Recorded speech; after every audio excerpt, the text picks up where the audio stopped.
Gracias por asistir.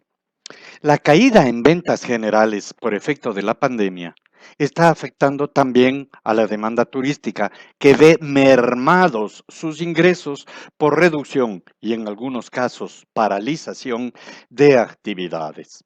En pocas palabras, el comprador no tiene dinero para comprar turismo. Este panorama presiona a su vez al propietario del negocio turístico, que tiene que seguir sosteniendo gastos fijos y variables, pero constantes mes a mes, con una presión sobre caja extremadamente difícil de sostener en el mediano y peor en el largo plazo. Y eso suponiendo que tiene acceso a fondos económicos que lo aguanten. Así las cosas, el negocio turístico se ha vuelto extremadamente complejo desde el punto de vista económico-financiero. Ciertamente, algunos gobiernos de la región ya lo han entendido y han empezado a esbozar política pública para sostener al sector en funcionamiento vía reducción de carga tributaria y o flexibilización del crédito, como los ejemplos más comunes, repito, en la región.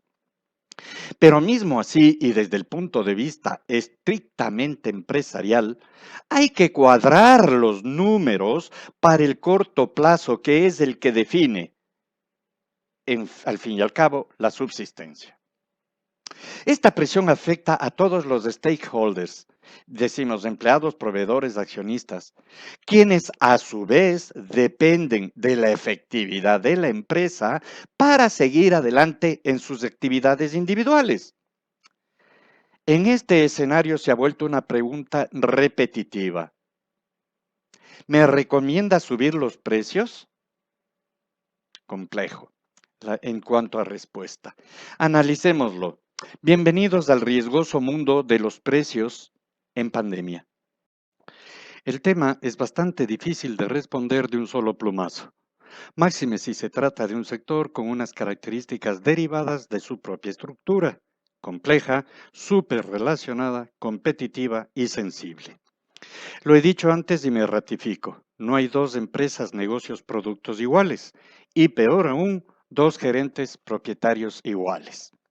Por ello abordaremos el tema de una forma general, pero siempre llamando a un autoanálisis que personalice circunstancias en búsqueda de una matriz de respuestas posibles de dónde elegir opciones. Un primer acercamiento. La presión inicial arranca en el dueño del capital, sea accionista o propietario, que ha venido gozando de un crecimiento sostenido y a veces estable de beneficios desde hace décadas, siempre creciente, y que ahora o se resiste o no acepta que los tiempos, el mercado y las circunstancias cambiaron abruptamente y que en consecuencia no se puede obtener la misma rentabilidad que antes. Fácil decirlo, pero extremadamente difícil asimilarlo, ¿verdad? Particularmente si se trata de una gran empresa. Los enfoques de respuestas serán necesariamente distintos para unos y otros, y desde luego cada uno con sus propias justificaciones. Frente a la dureza de la demanda, el capital está presionando por subir precios como una forma de defender o continuar con unos índices financieros competitivos y dados en ese mercado, o sea, exclusivamente de capital. Si se cede a esa presión y se suben los precios de venta sin más ni más, es probable o muy probable que el mercado, es decir, los consumidores, los que pagan, simple y llanamente no alcancen a pagar la nueva tarifa, porque ellos y sus negocios también estuvieron paralizados o restringidos. Por lo cual será la propia empresa, negocio, producto, la que les empuja a buscar otras alternativas. Esto es perder mercado y las consecuencias no necesitan siquiera ser explicadas.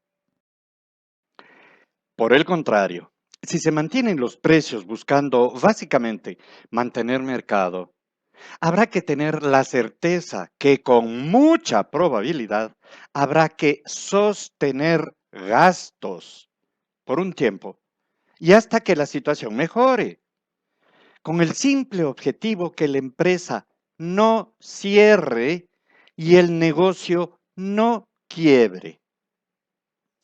Para la gran empresa esto implica no solo la aceptación de reducir rentabilidad o no tenerla, sino incluso de tener que apoyar vía crédito y su correspondiente interés bancario a los esfuerzos del staff directivo y operativo. Para el emprendedor, en cambio, lo más probable es que su curva de desarrollo de empresa, negocio, producto se alargue en el tiempo por incluso unos años más de lo previsto, debiendo, en consecuencia, enfrentarse al reto de trabajar más para recibir menos, o en el mejor de los casos, igual. Deberá analizar muy bien si su entorno empresarial, social y familiar se lo permite. Un segundo acercamiento.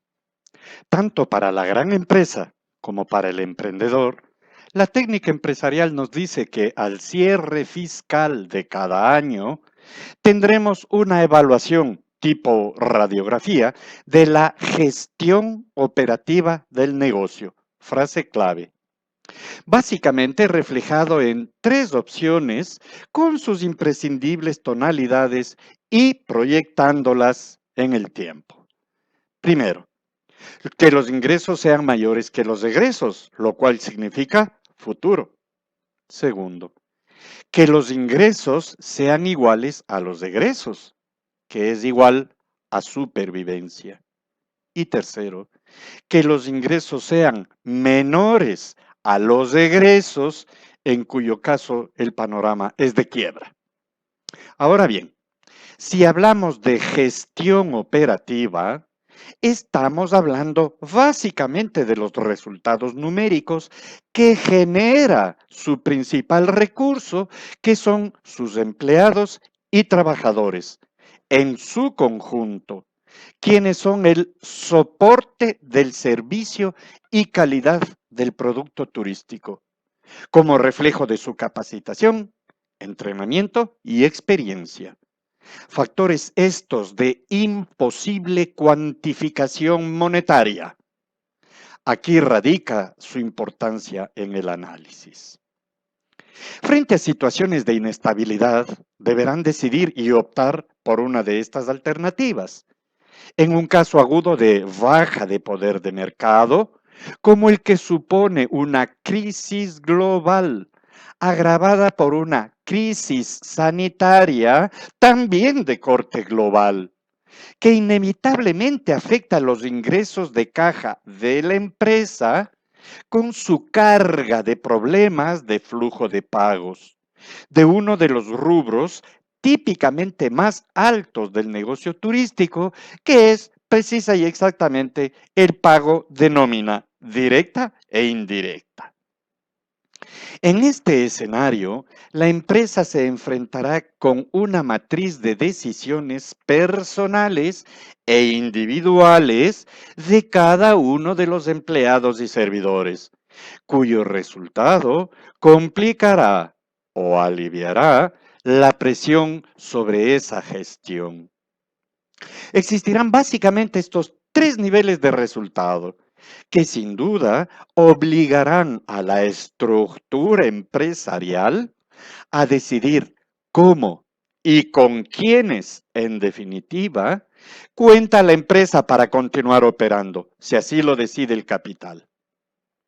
Primero, mi trabajo no me rinde y mejor busco otras alternativas que me satisfagan.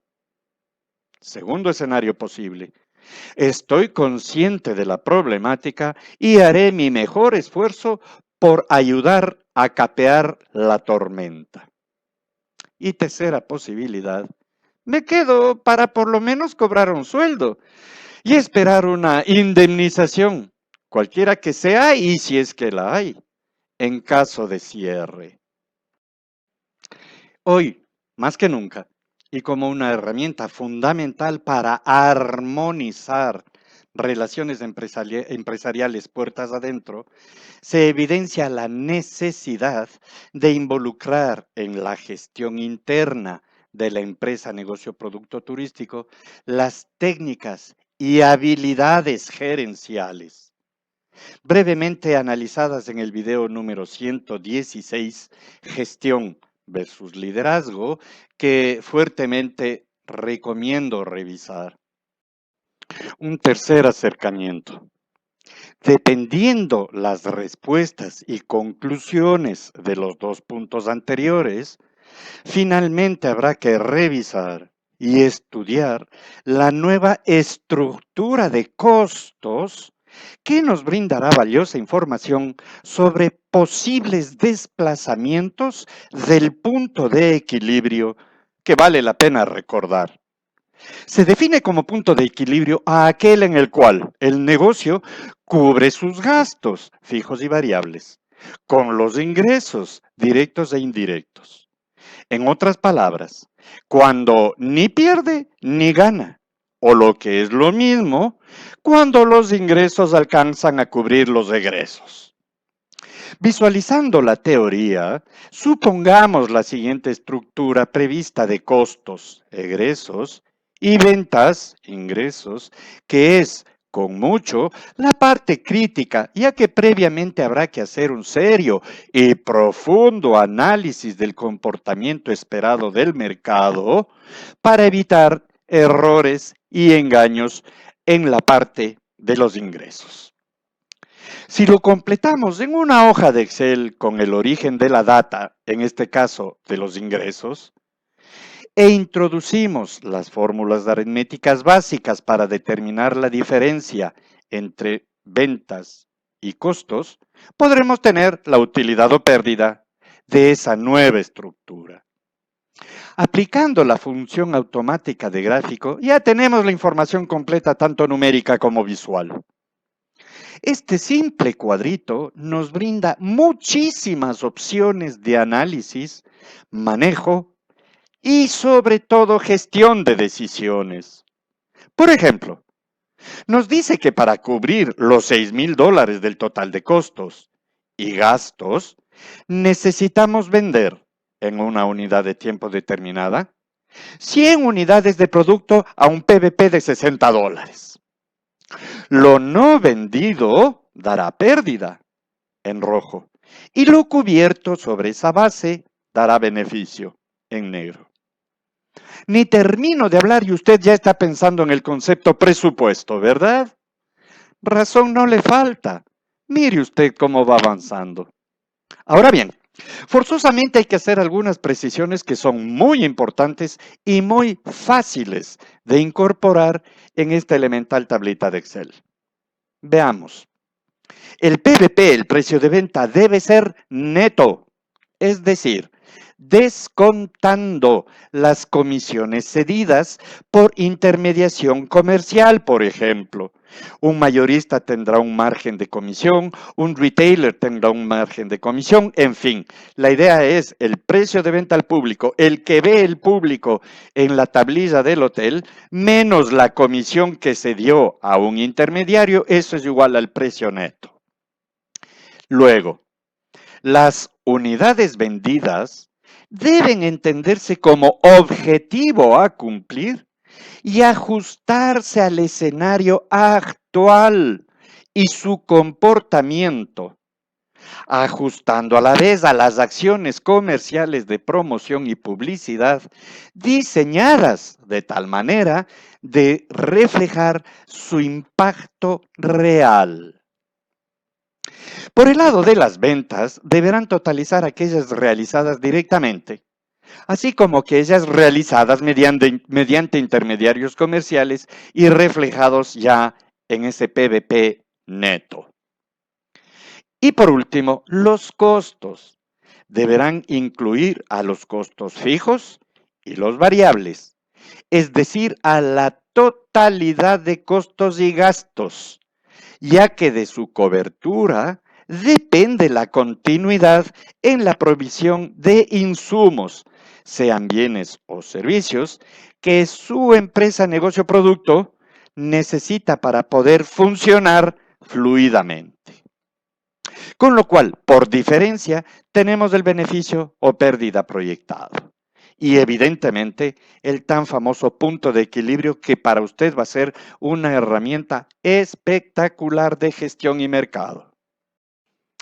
Sobra decir que la pequeña, mediana y gran empresa turística tiene algunas facilidades de implementación y análisis de una matriz de posibilidades basado en punto de equilibrio, ya que cuentan con información amplia y confiable en términos históricos, originada en la obligatoriedad de registros contables, incluso, como he dicho, históricos, para pago de obligaciones tributarias, por ejemplo. Ajustes posteriores no son difíciles de hacer.